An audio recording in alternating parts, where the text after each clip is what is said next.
Hello and welcome back to Gloomhaven TV and the Gloomhaven Grand Festival. As always, I'm Price, CEO of Cephalofair Games, back today with Adam from the Army Painter. Adam, how you doing? Doing great, Price. How you doing?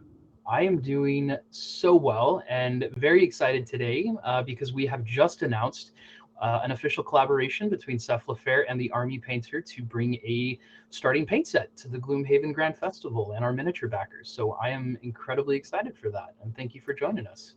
Of course, I'm happy to be here. It's a really cool set. It's the second in our venture of doing like curated sets that have a mix of war paints, speed paints, and other products in there. So it's pretty cool. It's unique and obviously it's fun to play in the Gloomhaven universe. So yeah, excited to announce that today. Yeah.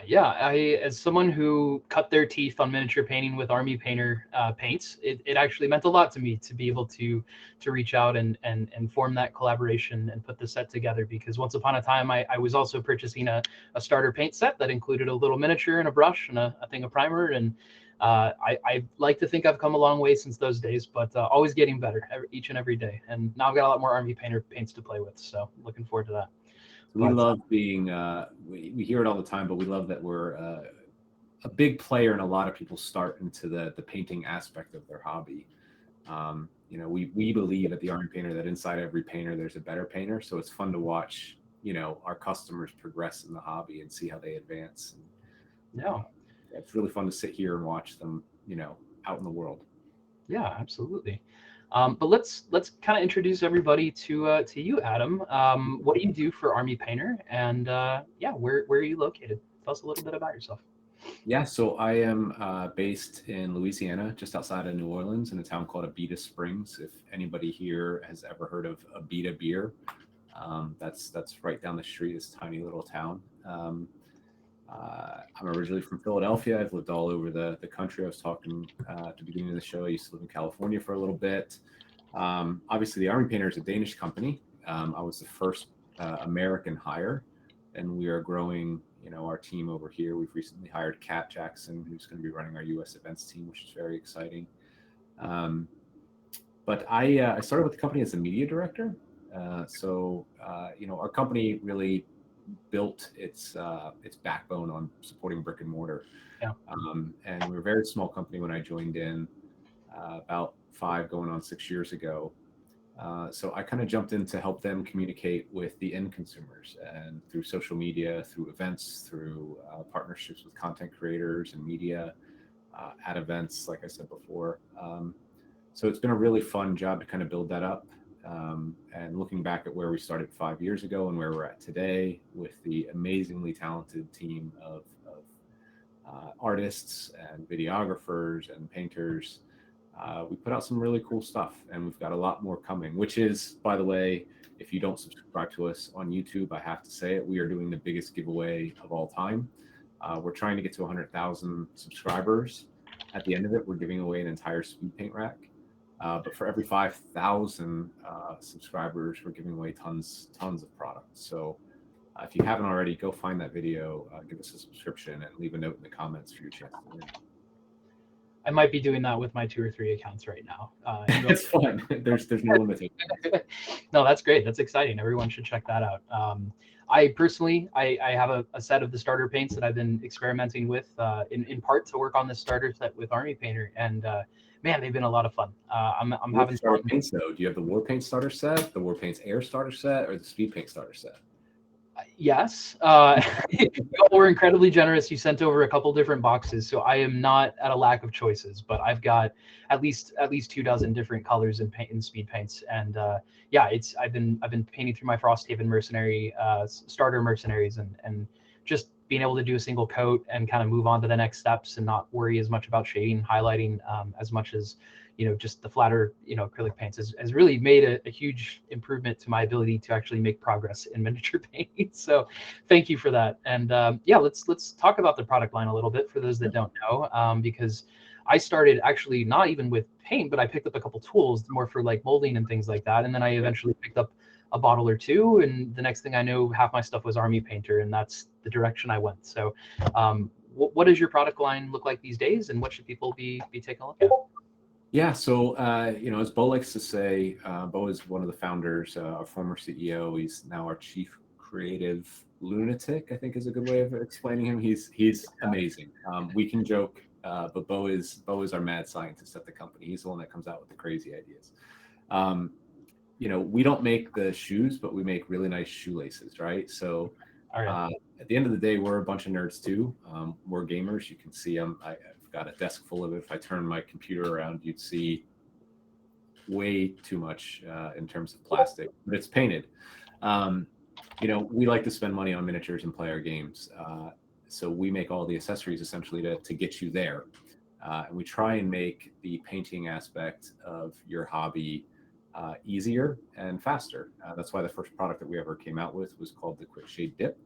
It was kind of an old technique borrowed from historic gamers that we brought into wargaming and tabletop.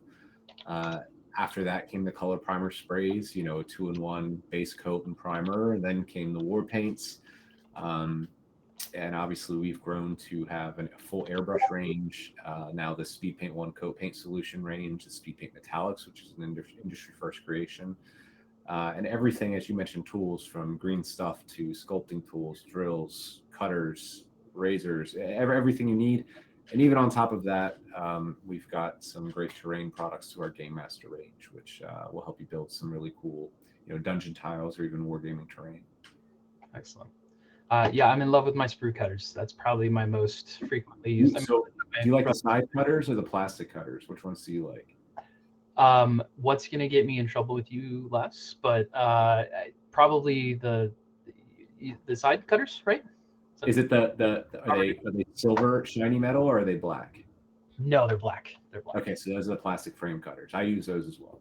Okay, I don't know that I've used the other ones, so maybe I'll have to check those out. But yeah, the black set is the pair that I've got. So well, excellent. And yeah, so talking about the speed set paint and the more specifically the Gloomhaven starter set, I believe we have a photo of that, Ruel. We can throw up on screen, but this new starter set from Cephalofair Games and the Army Painter is going to come with 11 bottles of paint, 10 colors, 10 of those being your more standard acrylic war paints, which are great for doing base coats, doing secondary, third coats, or highlighting, edge highlighting, things like that. Right, Adam? And then we've got 5 of the speed paint colors, which are going to be faster for doing those larger areas of color and kind of getting through larger bulk portions of your miniature armies, especially on the enemies, right, where you've got 6 or 8 or 10 or 12 of any given specific creature.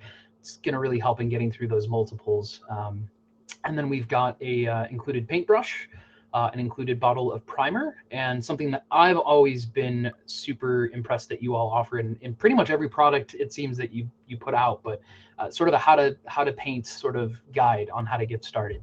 I know that was a huge benefit for me, kind of cracking open my first box, and it kind of walks you through some of those basic steps to get you started. And so that's something we're really excited to include as well.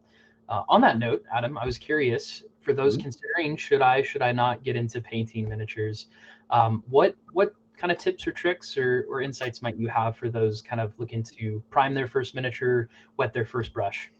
Yeah, so I've got all kinds of tips, and speed paint kind of breaks the mold because all the tips I used to explain back in the day have become, I don't want to say obsolete, but much easier with a tool like speed paint. But the main thing, a lot of people get put off by painting. They're afraid to jump in because they're afraid to ruin the miniatures, especially when they're as pretty as the ones that you have in the Gloomhaven range. They don't want to ruin it. The number one rule is you can't ruin a miniature, right? So it doesn't matter if you paint outside the lines a little bit. It doesn't matter if the colors aren't just right the way that you want them to. Nothing's perfect. So just jump in and paint, and as you get painting, you're going to get better. The number one tip that I can give to a beginner is use a bigger brush than you think. Most people think, and let me actually grab 2 here. I don't know if you can tell the difference, and this isn't even as small as we make. I use a regiment brush, which is basically a standard 1 or 2. It's very similar to the base coating brush that's going to be inside this set.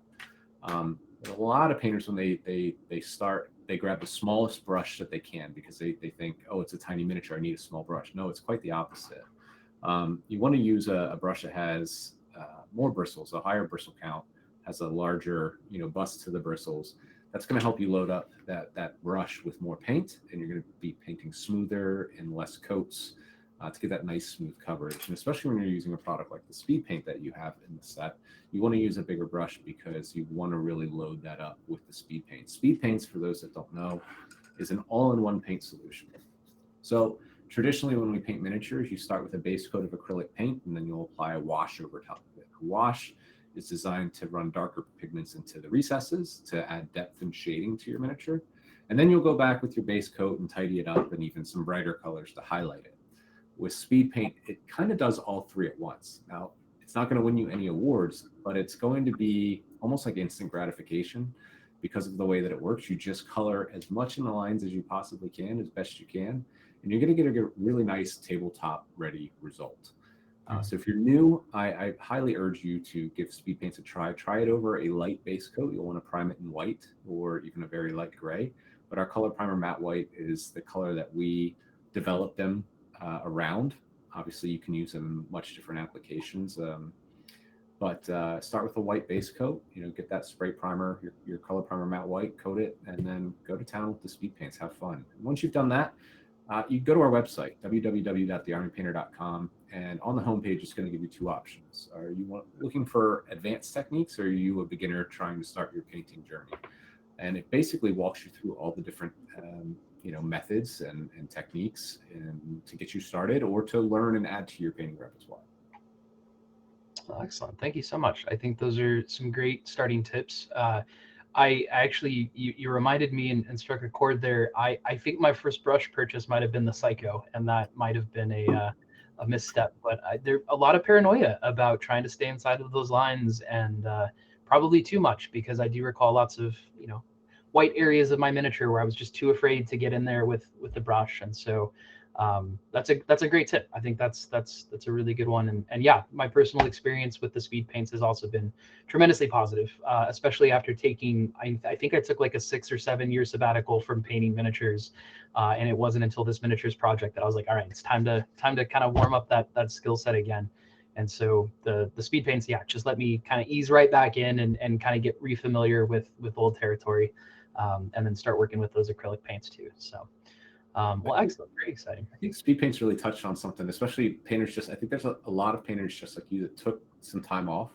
Yeah. And they got back to painting, and speed paint was there, and it wasn't something that they had before. Mm-hmm. And it was almost like they learned to paint again.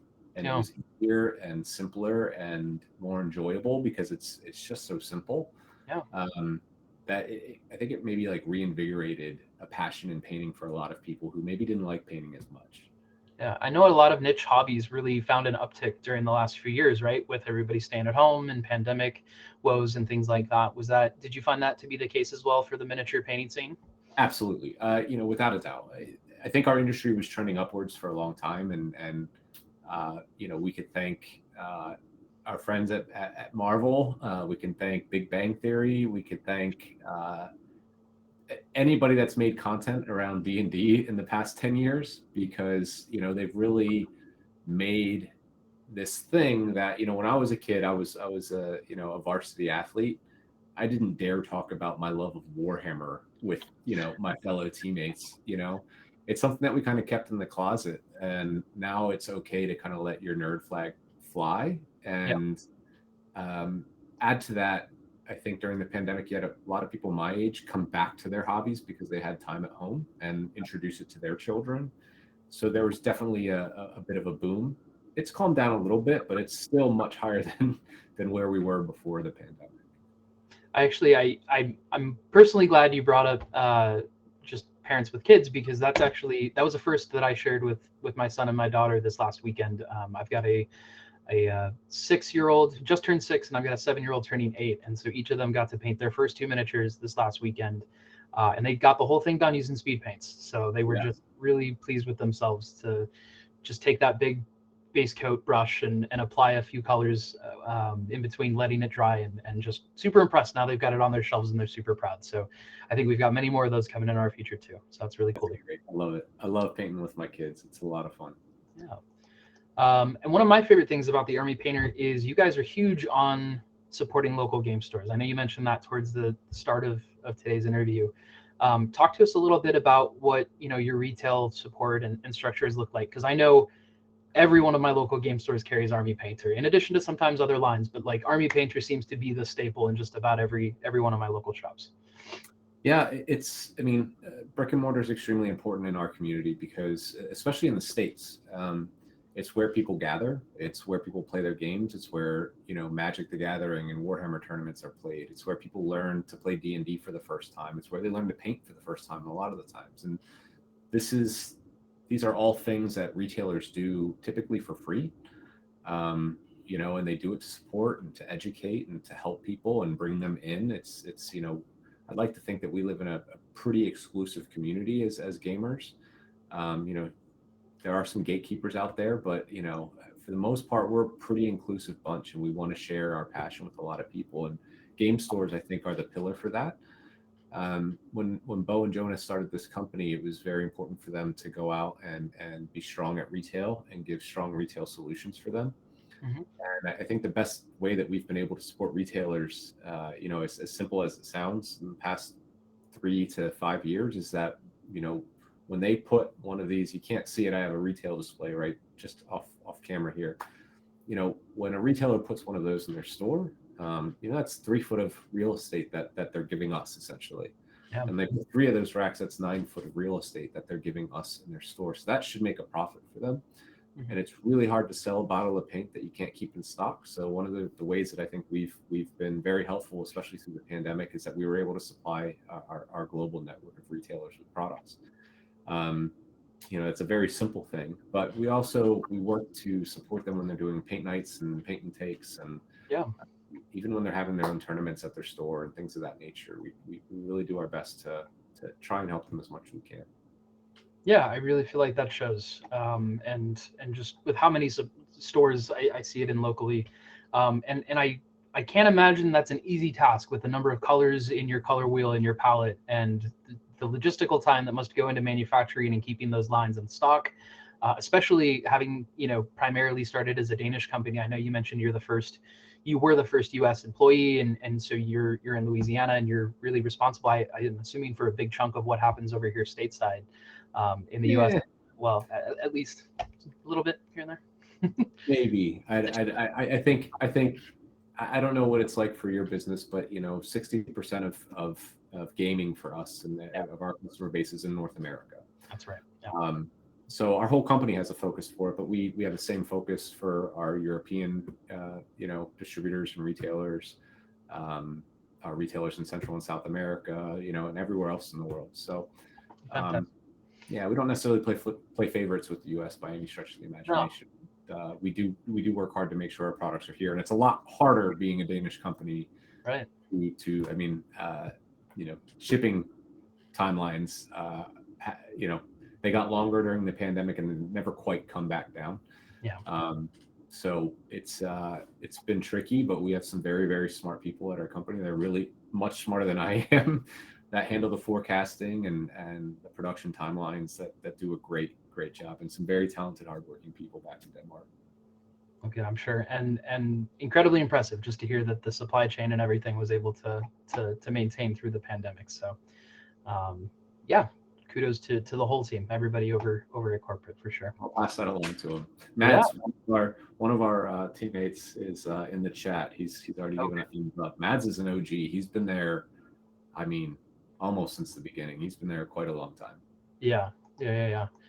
We got to spend a little bit of time with some of the team and Bo out at Gamma earlier this year, and that was my first time meeting a lot of the folks in person. And you said Chief Creative Lunatic, I think is how you put it, respectfully. Bo gives that pure, unadulterated creativity, just fun vibe, right? He is a lot of fun. Unfiltered passion. That is. Oh yeah.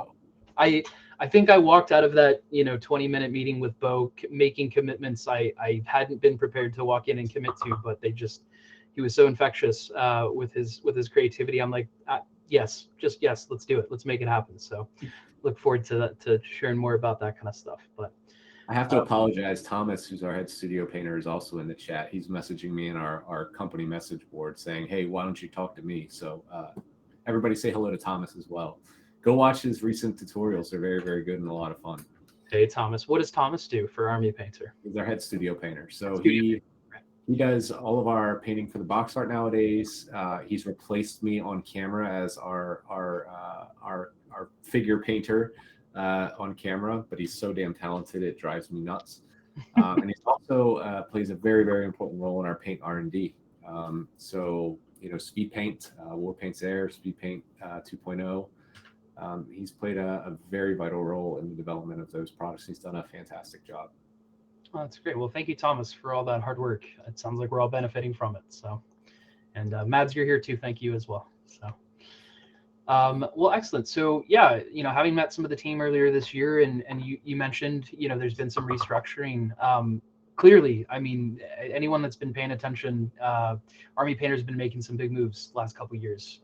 So, I'd love to hear kind of, where you see the landscape currently in the world of hobby paints, particularly for Army Painter, and what has you excited for Army Painter's future? If I could tell you everything that has me excited about the future, I would, but Bo would have to kill me. But we are hard at work. The one very cool thing about working with this team of people that we have is that we all have a lot of ideas. We all have a lot of experience as well. And when I like to say that a lot of us we have big egos, right? We like to do a good job and we like to be applauded for it. But when it comes to, the table and developing something, an idea, a product, a campaign, egos are completely checked. And we all do a really good job of putting our brains together to come up with some great ideas. And it's been, my favorite place to work, obviously. And I've been my own boss before. I used to own my own business, and I love working here. But what I'm really excited about right now is, we've worked really hard to get to the point that we are at today. And we've put everything back into the company to, going back to the demand, to supply that demand. And now we have an opportunity with some partners and new resources to really take it to the next level. And I think what you're going to see from us in the next year, you're definitely going to see us at more events. We're going to have a much bigger presence. We're building a U.S. event team. We've hired a really talented person in Kat Jackson, who's going to drive that. So expect to see us at Nova, definitely Las Vegas Open, definitely Adepticon, and all of the big events coming in 2024. That's going to be huge. It's going to be a lot of fun. I'm excited to work with the painters and content creators that we have in our network and bring them into the booth for real life experiences. And I think a lot of people watch our YouTube channel and they say, oh, that must be a really fun place to work. Well, why don't you come join us in person and paint some minis and roll some dice and have some fun and really experience who we are. So I'm very excited about that. And we are always churning. Especially, Thomas, myself, Bo, and, we're always got that nose to the grindstone, working on new products and ideas. So definitely want to keep your eyes open for what we have in store. Yeah, we'll be sure to keep an eye on that. I know you guys don't work with any shortage of influencers or, YouTube painters and things like that, which just, I watch a lot of that content already. So that part of the job must be so much fun, getting to kind of curate, those activations and those sort of brand awareness promotions. So we'll be sure to keep an eye out on all that to come and future announcements. So thank you so much for kind of putting us on notice for that. Yeah. So I think that kind of brings us to the end of today.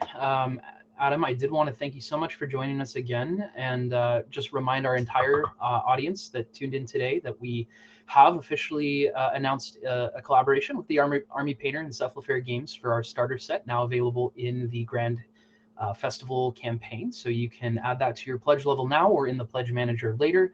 That will ship during Wave 5 alongside the miniatures. And so Adam, thank you so much for your help curating that starter set paint for us and for appearing today. Anything else our audience should know about before we let you go? Definitely check out that starter set. It's going to be a very cool set. The miniature included is pretty awesome. It's only the second, mixed bag set that we've ever done. So it's going to be a little bit of everything that you want. And please, if you haven't already, go subscribe to us on YouTube so you can be the first to hear all of the exciting new stuff that we have in store, and enter for a chance to win a speed paint rack. Yep. I've done so 3 times myself, so I look forward to hopefully winning. And thank you so much for putting that on our radar. Adam, thank you so much. Everybody at home, thank you for tuning in, and we'll catch you on the next stream. Have a great